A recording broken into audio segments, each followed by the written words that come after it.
entonces a mi columna que la llamé Gen. Debido a mi intervención quirúrgica en la boca de mi esófago, tengo controles cada 6 meses basados en endoscopias. Ayer decidí hacerme una a través de mi EPS en una clínica que esta me asignó. La clínica, de muy buena atención y capacidad profesional y que se ha construido sobre la base de clientes de medicina prepagada, es decir, sobre personas que logran un mejor sistema de salud gracias a su capacidad de pago, debió quedar sorprendida con lo que sucedió a mi llegada. Sorpresa, porque en medio de las afugias de esos establecimientos por las contingencias del COVID, tuvo que actuar en una solución extraña. ¿Cómo poder tratar, anestesiar, hacerme la endoscopia y la biopsia con un grupo de clientes airados gritándome groserías en la entrada de la sala? Algunos, la minoría, clientes de la clínica, todos de estrato 6, no aguantaban mi presencia allí. Al entrar a la clínica, de una vez recibí la mirada fría y de odio de un grupo de familiares de alguna persona enferma que coincidían por la tez blanca, los ojos claros y los rubios ciertos o artificiales. Esa mirada fría de acero ya la he sentido desde el primer día que Uribe gobernó. La siento en los aviones, en los aeropuertos, en los centros comerciales, en los supermercados. De vez en vez pasan de la mirada de odio al insulto, aun cuando me encuentro con mis hijos, que se acostumbraron a eso y terminaron burlándose de los insultantes. Siempre he atribuido esos hechos de intolerancia al odio generado por Uribe contra los que no piensan como él, que siempre asimilaban antes como amigos de las FARC. En realidad, nunca me han agredido físicamente. Solo dejan sentir su desdén y su soberbia con los que no son como ellos. A mí, particularmente, me gusta la deliberación y el argumento, pero cuando trato de responderles, siempre con decencia, me enfrento a que no encuentro ningún argumento, a su simple insulto, a su simple odio construido sobre la base de prejuicios, muchas veces falsos.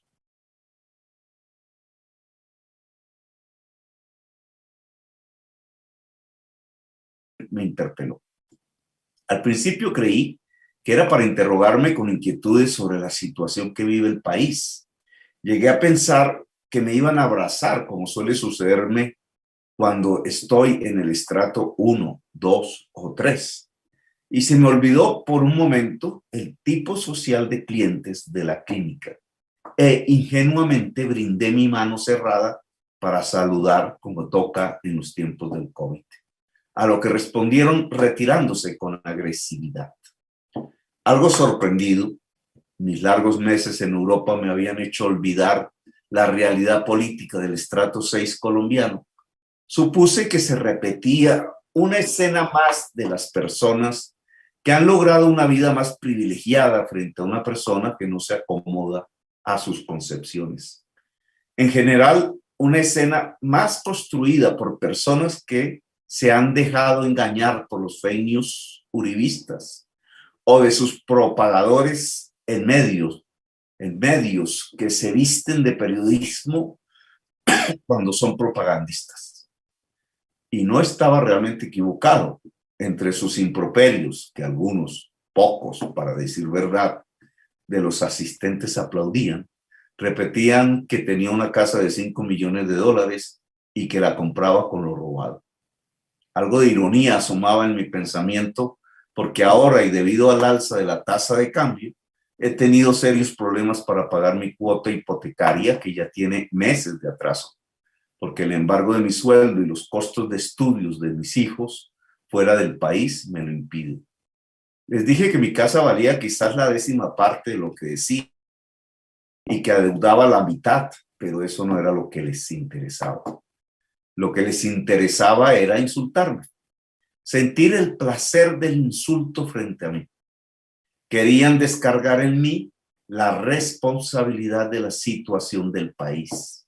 Me decían asesino y me decían, abre comillas, mira qué situación ha llevado al país, cierra comillas, como si fuese yo el que gobernara, como si no fuese por el voto de ellos mismos a favor de Duque el que impedía ser el responsable del país. Y me parecía que vivíamos en dos mundos. Ellos, la pareja joven, no veía como responsable del problema al gobierno, a Duque, como si Duque, el gobernante, no hubiera sido el constructor de las políticas que llevaron a la gente a la calle por desesperación, como si no fuera él el que hubiera arruinado las empresas y la economía, como si él mismo no hubiera dirigido el mismo gremio de camioneros que estimularon a bloquear las carreteras en un paro contra el gobierno de Santos y que hoy es el responsable del 70% de los bloqueos del país por razones justas por lo demás. ¿No se les pasaba por la cabeza que quien asesina en las calles no soy yo, sino el gobierno? Que quien dispara son ellos, que quienes han organizado fuerzas civiles de parapoliciales para quemar recintos de la justicia donde se dirime la restitución de tierras son ellos. En cierta forma, la pareja de jóvenes trataba de responsabilizarme no solo por el influjo de las Vikis, los Néstor y los fake news de las bodegas bien financiadas del uribismo, sino porque querían evadir su propia responsabilidad en los acontecimientos del país. Y es porque el sector social más privilegiado de Colombia, en realidad, no hace su propia autoevaluación de responsabilidad en el estallido social del país. Se han dejado imbuir desde hace siglos por una visión señorial, premoderna, que les impide pensar que los pobres pueden, deben y tienen todo el derecho a manifestarse. Esa visión los ha llevado a apoyar una serie de políticas que son las que están detrás del estallido. La visión señorial de las élites colombianas, que nunca han sido del pensamiento del arte, viene del esclavismo, es su heredera. Piensa que la población excluida debe arrodillarse, obedecerles, que esa es su condición natural. Es racista. Se creen blancos falsamente y los falsos blancos suponen que todo el que tiene otras sangres, negras, indígenas, mestizas, mulatas, es inferior, que no tienen derechos. Conciben una especie de supremacía blanca bastante vergonzante, porque cuando llegan a los países más sabios, se encuentran con que los tratan como ellos tratan a quienes consideran sus inferiores. Ese indio, esa chusma, dicen, es una mentalidad que poco tiene que ver con el capitalismo, con el mercado, y sí mucho con la esclavitud y el feudalismo. Siempre les pareció terrible hablar de una reforma agraria que le permitiera al campesinado un mejor vivir. Preferían comprar alimentos importados en el gran supermercado. Les parecía populista el dinero público en la universidad para las juventudes de las barriadas. Nunca se expresaron en contra cuando Uribe, con su Congreso de Pacotilla, aprobó contrarreformar la Constitución de 1991, quitando los dineros de la educación para pasarlos a financiar directamente la guerra. Les pareció muy bonito que el dinero para la educación de los jóvenes se gastara mejor en tanques de guerra para matar guerrilleros. Pero como no los encontraron, terminaron matando jovencitos desarmados que querían ir a una universidad. Genocidio que esos mismos privilegiados aplaudieron para luego votar en masa por el nuevo libertador. No se les ocurrió pensar que una sociedad que desvía sus recursos de educación para gastarlo en guerras es simplemente una sociedad suicida. Y cuando lo escucharon, recogieron la palabra mamerto para burlarse y aplastar sin razón el argumento. Para nuestras élites del privilegio no valía la razón, solo la creencia. Aplaudieron con sus gremios, desde sus empresas, que se construyeran mercados en la salud, en las pensiones y en los servicios públicos. Abro comillas, así el país será como Estados Unidos, pensaron. Negocios y más negocios donde debería haber derechos. Nunca se preguntaron qué pasaría con esos jóvenes a los que se dejaba sin universidad, esas madres a las que se dejaba sin salud, y aquellos viejos a los que se dejaba sin pensión. Vivían en barrios cerrados como fortalezas, desde donde no se ven esos jóvenes, esas señoras, esos viejos. De cuando en vez algún viejito, alguna señora de esas, les vendían los dulces a la salida de las costosas universidades privadas. No se dieron cuenta que ese país que no veían era la mayoría, que ese país era imprescindible para su propia sostenibilidad, para su propia vida, que sin el concurso voluntario y libre de las mayorías invisibles no era posible ni siquiera la calidad de vida de los más privilegiados. Y de pronto los invisibles se volvieron visibles y levantaron la voz y expresaron su indignación y gritaron basta ya. Fue como un estallido en la cara que no pueden entender.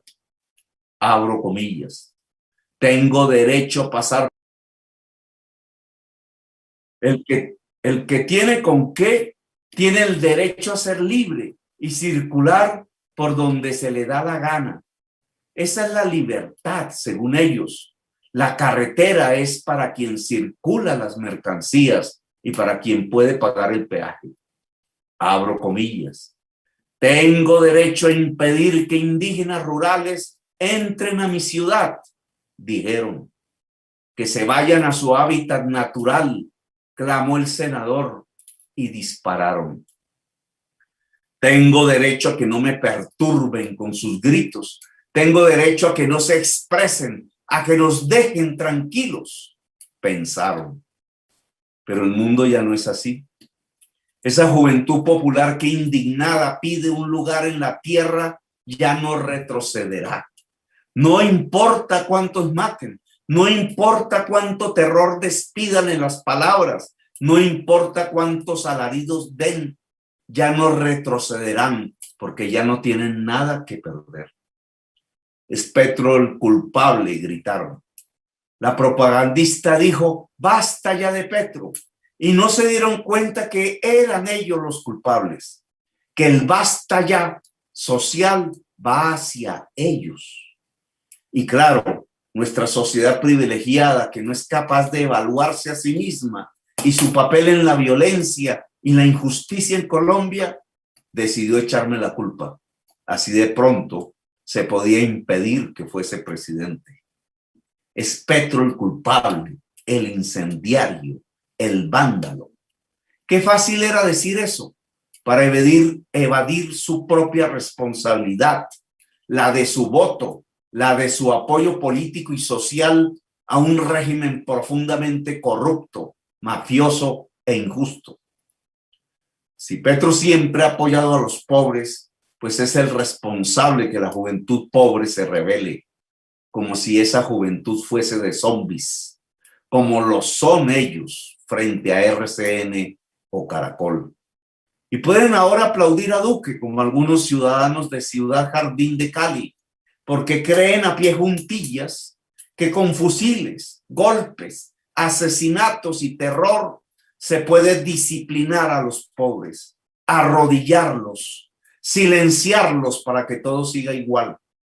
Es que con el látigo se hace obediente al esclavo, pero ya eso no es posible. Solo destruirán la democracia y cantarán los himnos del fascismo, pero nada más. La sociedad y la humanidad cambiaron para siempre. El anacronismo histórico colombiano de restringir la democracia ya no es ningún camino. Duque cree que imita a Turbay y se iguala con él en su autoritarismo. Cree que eso es alcanzar la gloria. Cree que eso es ser buen gobernante. El único en Colombia que aún exhibe un busto de Julio César Turbay, el torturador, es él. La historia no se repite y Duque hoy no es sino una simple comedia de Turbay. Los sectores más privilegiados de Colombia pueden paramilitarizarse y sacar todos sus fusiles y dispararlos, con los policías pobres sirviéndoles de escudo por si la chusma se les viene encima, y aún así no podrán detener los cambios. Puede la prensa censurar todas las pruebas del asesinato que comete el gobierno. Pueden sacar 1000 portadas sindicándome de la responsabilidad de la violencia y solo obtendrán la caída de sus clientes. Por ese camino de privilegios, señoríos, violencia, terrorismo, simplemente no hay futuro para nadie. Quise invitar al diálogo a la joven pareja agresora, a argumentar, pero no fue posible. La joven gritaba que solo sobre su cadáver sería yo presidente, y yo me preguntaba, mientras avanzaba a la puerta que me separaría de ellos para sumirme en la anestesia del procedimiento quirúrgico, ¿cómo sería eso de pensar en volverse cadáver si las mayorías decidieran votar por mí? ¿Por qué habría que hacerse matar?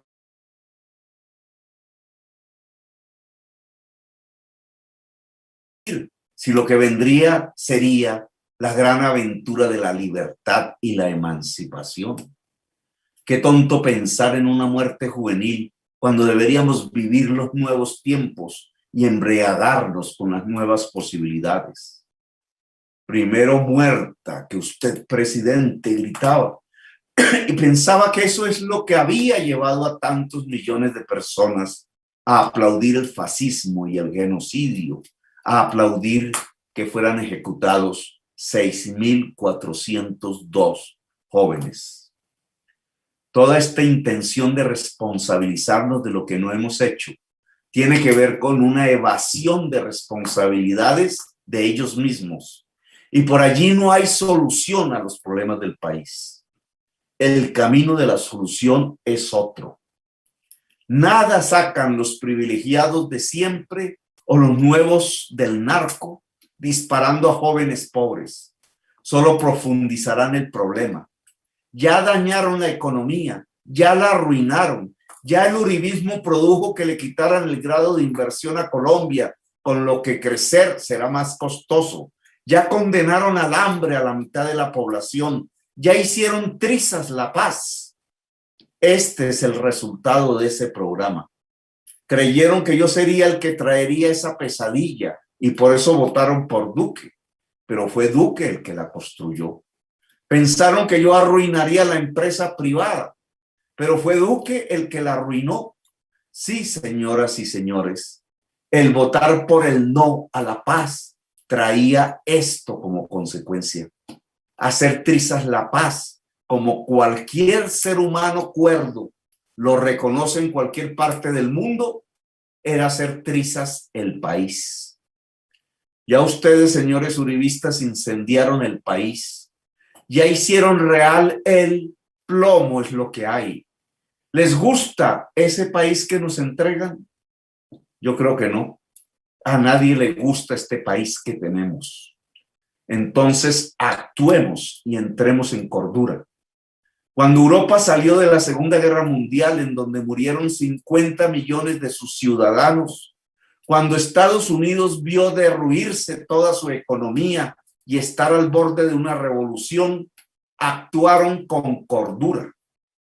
Hicieron un pacto social. Los europeos llamaron ese pacto social la socialdemocracia y los norteamericanos lo llamaron New Deal. ¿Por qué no lo hacemos nosotros? Colombia puede hacer un pacto social. Todo pacto social tiene dos elementos fundamentales.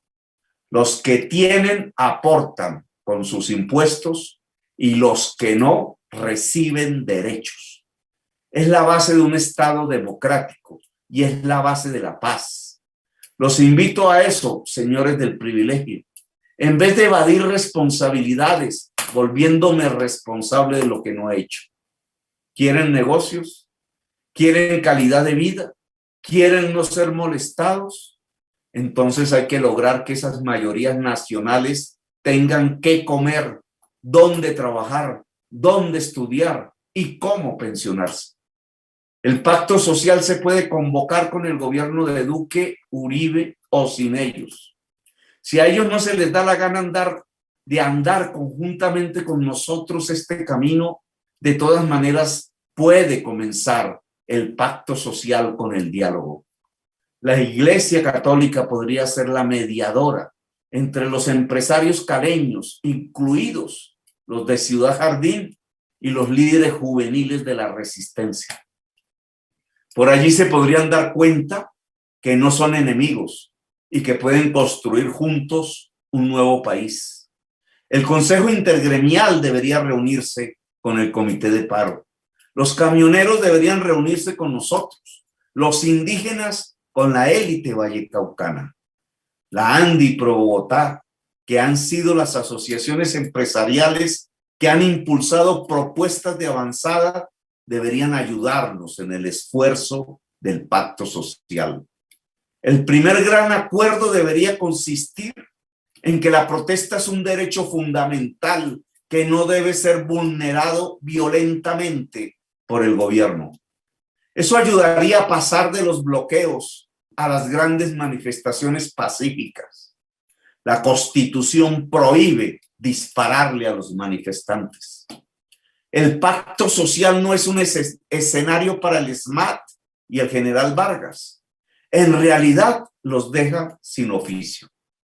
Que la policía regrese a sus cuarteles a examinar la metida de pata histórica que han cometido y la reestructuración que permita rescatarla. Un pacto social no es un incendio, es la paz.